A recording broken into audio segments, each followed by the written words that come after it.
Hello guys, আসসালামু আলাইকুম। কেমন আছো তোমরা সবাই? আশা করি সবাই ভালো আছো।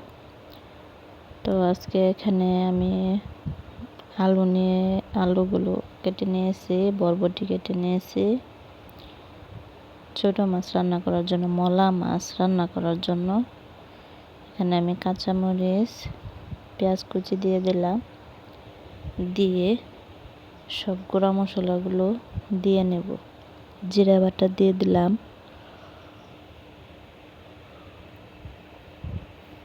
রসুন বাটা, লবণ, হলুদের গুঁড়া, ধনিয়া গুঁড়া, মরিচের গুঁড়া, সবগুলো দিয়ে এখন দিয়ে দেব তেল দিয়ে খুব সুন্দরভাবে মাখিয়ে নেব। হাতে কষলে কষলে মাখিয়ে নেব সুন্দরভাবে। হাতে মাখানো তরকারি যত বেশি মাখাবো তত বেশি মজা হবে। আর হাতে মাখানো ছোট মাছের তরকারি কিন্তু খুবই টেস্টি হয়। তো এখানে আমি মাখিয়ে নিচ্ছি। মাখিয়ে নেওয়ার পর এখানে একটু মাছগুলো দিয়ে দেব। মাখানো হয়ে গেছে, এখন এখানে মাছগুলো দিয়ে দেব। মাছগুলো দিয়ে সুন্দরভাবে মাছের সাথেও সবজিগুলো মিশিয়ে নেব। সবজিগুলো মিশিয়ে সুন্দরভাবে একটু ঝোলের জন্য পানি দিয়ে দেব। তো মাখানো তরকারি, ছোট মাছের তরকারির মধ্যে বেশি পানি দেওয়া লাগে না, অল্প পানি দিলেই হয়। শুধু আলুগুলো সিদ্ধ হওয়ার জন্য পানি দিতে হবে। তো দেখো, তরকারি আমার প্রায় হয়ে গেছে, শেষের দিকে আলু সিদ্ধ হয়ে গেছে।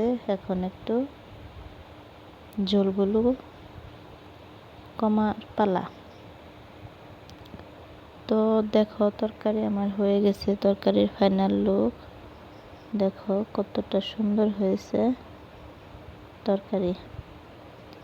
তো ছোট মাছ খেতে খুবই ভালো লাগে, বড় মাছ মাংস এগুলো আর ভালো লাগে না। তো রান্না করতে করতে দেখো, তোমাদের একটা মজার জিনিস দেখাই।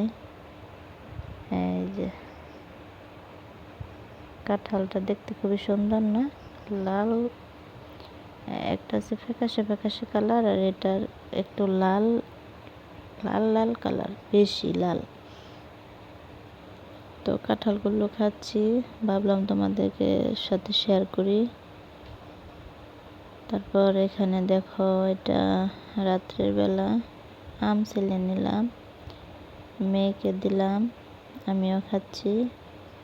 আমটা খুবই মিষ্টি, অনেক অনেক মিষ্টি। এই যে অনেক মিষ্টি আম। তো এখানে আরো লটকন, এগুলো এখন আর খাবো না, রেখে দেবো, পরে খাবো।